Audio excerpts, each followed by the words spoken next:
The news day continues here on One News Now. I'm Riza Diaz. As a presidential candidate and the Manila Mayor Isko Moreno makes rounds or political rounds in various parts of the country, he assures his critics that his local government is still handling the COVID-19 crisis properly. JC Cosico has the report. Aksyon Demokratiko standard bearer and Manila Mayor Isko Moreno Dumagoso visited the San Pablo City Public Market in Laguna on Saturday. There, he bought food and even ate sagobe or ginataang bilo-bilo in an eatery.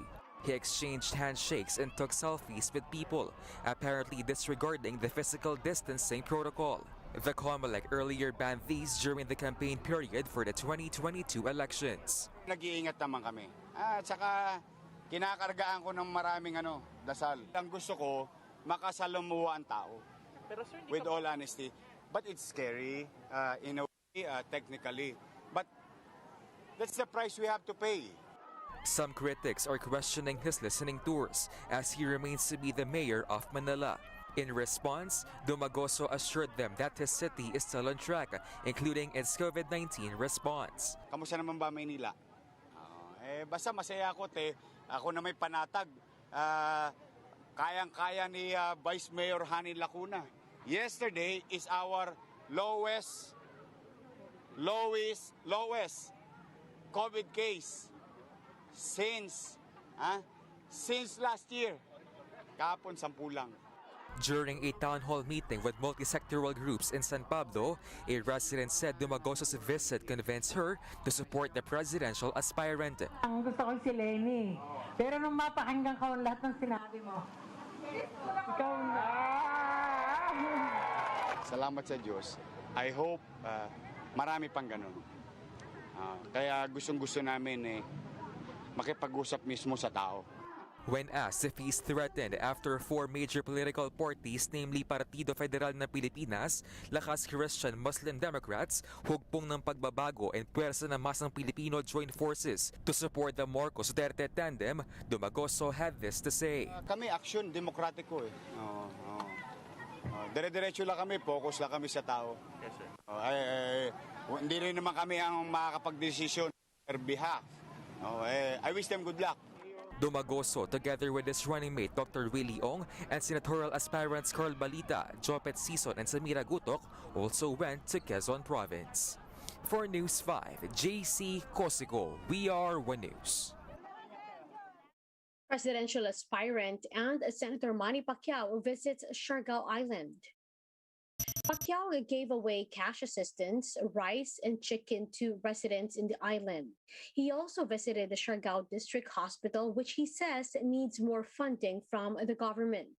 The presidential candidate also met with local leaders in Siargao. Pacquiao vowed to continue providing assistance to those in need.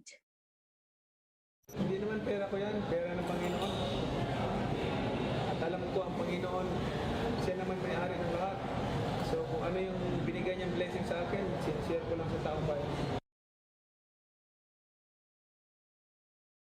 The tandem of Vice President Leni Robredo and Senator Kiko Pangilinan unveiled a 60-foot mural drawn by various artists as they led the opening of the campaign volunteers headquarters.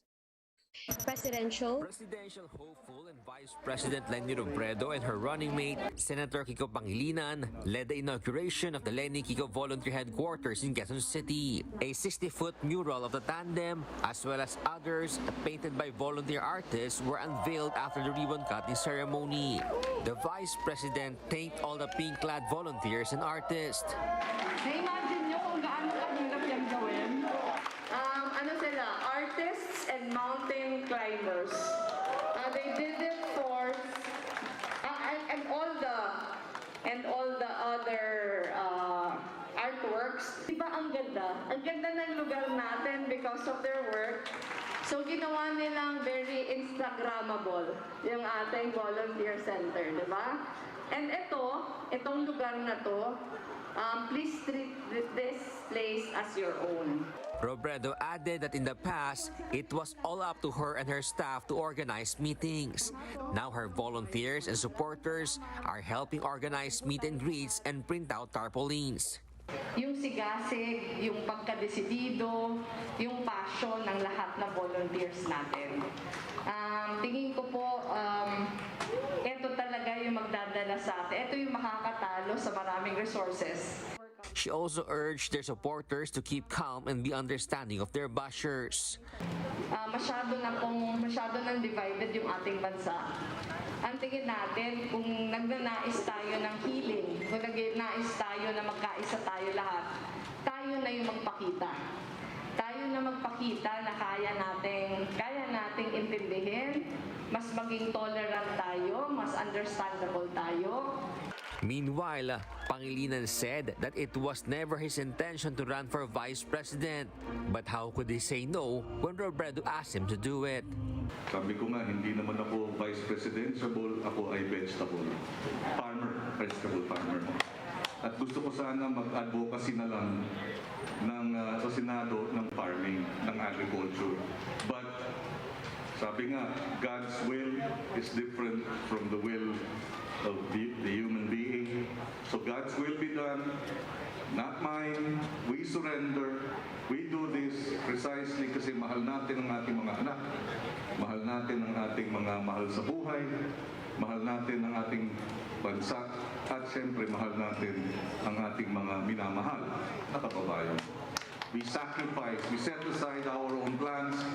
Nung hiningi sa atin ni VP Leni na tulungan siya na maging katandem niya sa vice presidency duty, sabi ko, I want her to win. I believe, and I'm sure all of you here believe, among all those who are running, she is the most deserving.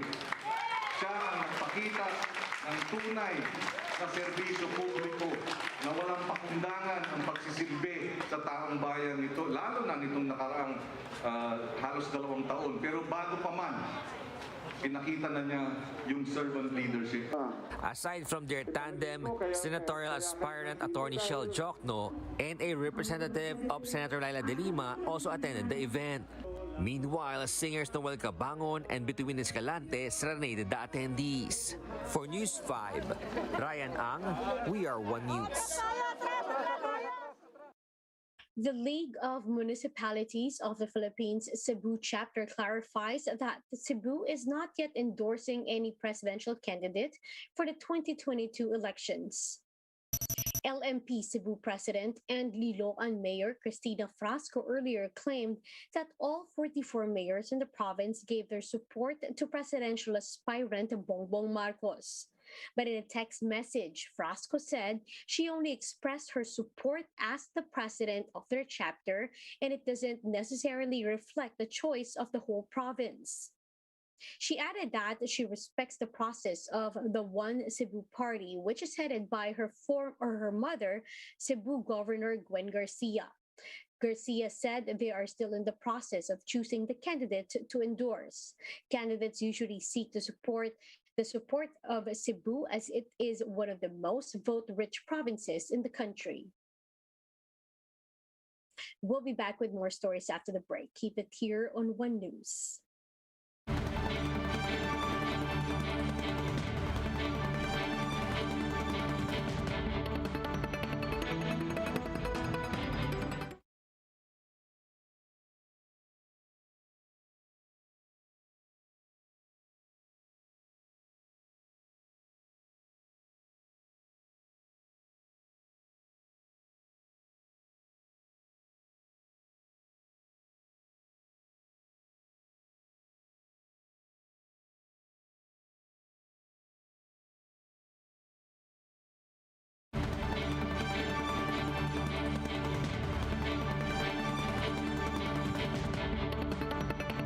You're still watching One News Now. I'm Riza Diaz. Heads up, commuters, there will be no trips for the LRT Line 1 today. The Light Rail Manila Corporation will test rail lines' new signaling system for the new train sets that arrived last January. The LRMC said that the train sets would be used by mid 2022. Train trips will also be suspended on January 23 and 30 for another testing of the signaling system. The Labor Department suspends the deployment of newly hired household service workers to Saudi Arabia following reports of abuse by a retired general. In a very urgent memorandum, Labor Secretary Silvestre Bello III ordered the temporary deployment suspension to Saudi Arabia effective immediately. Bello said that he ordered the suspension following reports of Filipinos HSWs experiencing physical and verbal abuse by retired General Ayed Al-Jayad Lid. He explained that the general circumvented POLO rules on verification by placing in the employment contract a pseudo-employer when in fact he was the real employer.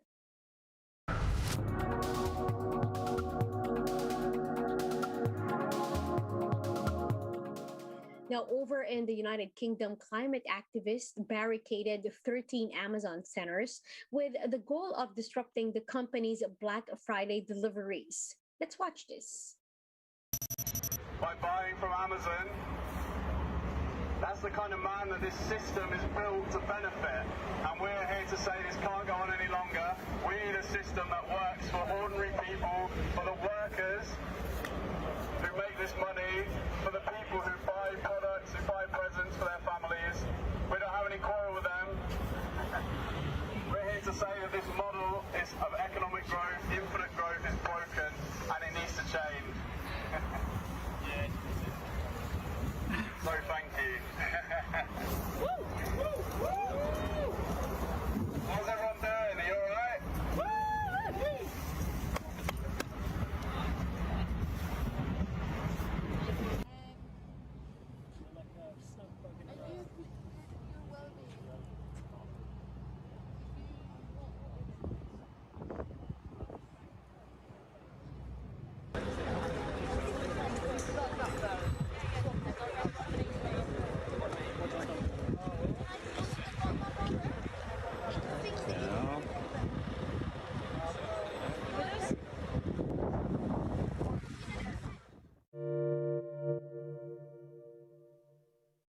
Let's now take a quick look at today's other top stories.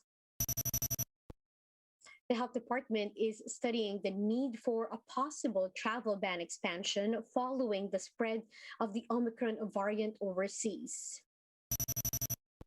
Israel is on the brink of declaring a state of emergency due to the Omicron variant.